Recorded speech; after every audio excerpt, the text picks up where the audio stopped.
Cette formation 100% gratuite vous est offerte par Anéry Investissement, la première société à vous garantir contractuellement des appartements et immeubles de rapport clé en main avec 8% de rendement grand minimum. Pour en savoir plus, cliquez sur le lien dans la description.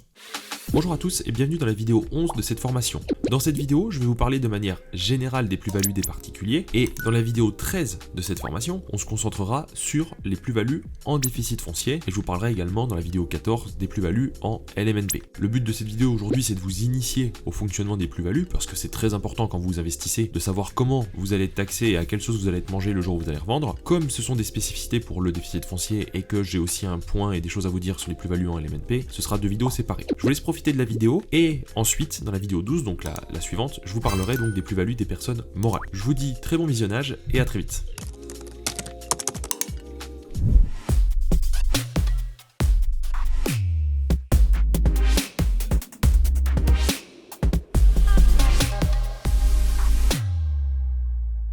Déjà, peut-être que certains d'entre vous se demandaient s'il y avait une différence sur la manière de taxer les logements loués en nu, en meublé ou tout simplement les résidences secondaires. La réponse est non. En fait, il y a vraiment au total 4 différentes approches dans les plus-values immobilières.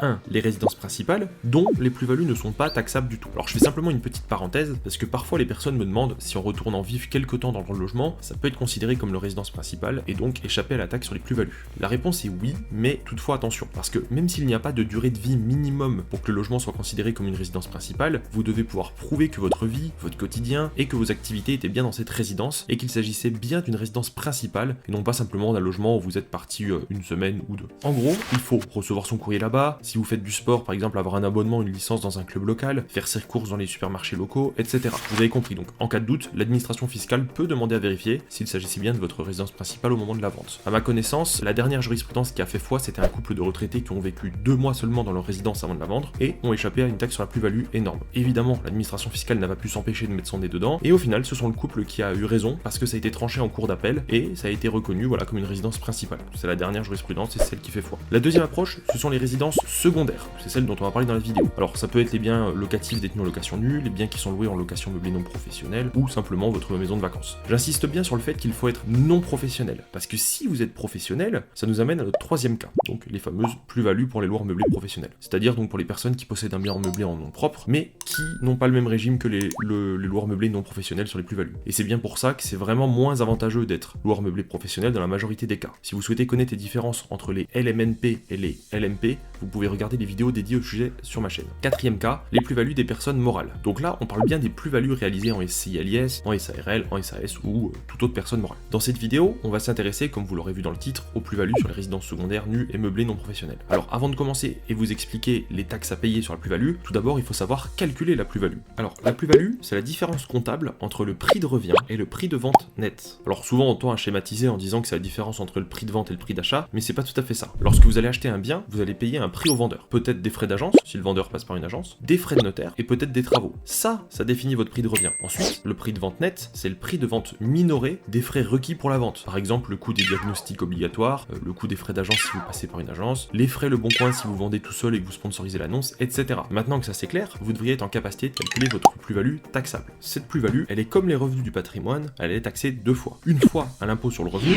et une fois aux prélèvements sociaux. Alors attention, parce que dans ce cas de figure, quand on parle d'impôt sur le revenu, on pourrait croire que c'est corrélé avec votre tranche marginale d'imposition, mais c'est pas le cas. C'est un taux fixe à 19%. Personnellement, je trouve qu'on aurait dû trouver un autre nom qu'impôt sur le revenu parce que ça porte à confusion, mais même quelqu'un qui déclarerait 0 € de revenu aurait un taux à 19%. C'est fixe pour tout le monde. Pour les prélèvements sociaux, c'est 17,2% comme d'habitude pour les résidents fiscaux français non frontaliers et pour les résidents fiscaux des autres pays du monde, sauf ceux qui sont dans des pays européens où là c'est 7,5%. Pour mieux comprendre pourquoi, vous pouvez vous référer à ma vidéo donc sur les prélèvements sociaux pour les frontaliers qui se trouve sur ma chaîne. En gros, retenez que si vous êtes frontalier suisse ou résident allemand, polonais ou tout autre pays européen, peu importe, vous n'aurez que 7,5% de prélèvements sociaux au lieu des 17,2% si vous vendez un bien en France. Et ça marche aussi pour les résidents évidemment français mais qui travaillent dans des pays européens, par exemple Luxembourg ou Suisse. Voyons maintenant le tableau des plus-values immobilières. Dans ce tableau, il y a plusieurs éléments. Sur la gauche, on a le nombre d'années de détention, et à droite de cette colonne, les abattements pour durée de détention. On voit un abattement pour l'IR, abattement pour les prélèvements sociaux. Et tout à droite, le taux total d'imposition. En premier lieu, on voit donc que de 0 à 5 ans, il n'y a pas d'abattement. Et du coup, si on additionne 19 plus 17,2, on arrive bien à un taux total de 36,2. Ça signifie que votre plus-value sera taxée à 36,2%. Maintenant, je vais vous donner une info qui est étonnamment méconnue, mais pourtant hyper importante dans les stratégies patrimoniales. Lorsque vous détenez un bien plus de 5 ans, 6 ans en gros, il faut noter que vous avez le droit à un forfait pour majorer votre prix d'acquisition. Ça veut dire que vous pouvez demander au notaire, même si normalement ils le savent et ils le font naturellement, que le prix d'achat de votre bien soit majoré de 22,5% dans le calcul de votre plus-value. Ça s'explique par le fait que le fisc permet aux personnes qui possèdent un bien depuis plus de 5 ans d'appliquer un forfait de 7,5% pour les frais de notaire, payés autrefois, et de 15% pour les travaux, 7,5 plus 15, 22,5. Du coup, même si vous n'avez pas fait de travaux, c'est pas grave, vous avez le droit au forfait. Donc par exemple, une personne qui en 2020 aurait acheté un bien 100 000 euros hors frais de notaire pourra en 2026 bénéficier d'un prix de revient théorique de 122 500 euros. Et donc, tant que l'appartement n'est pas vendu au-dessus de ce prix,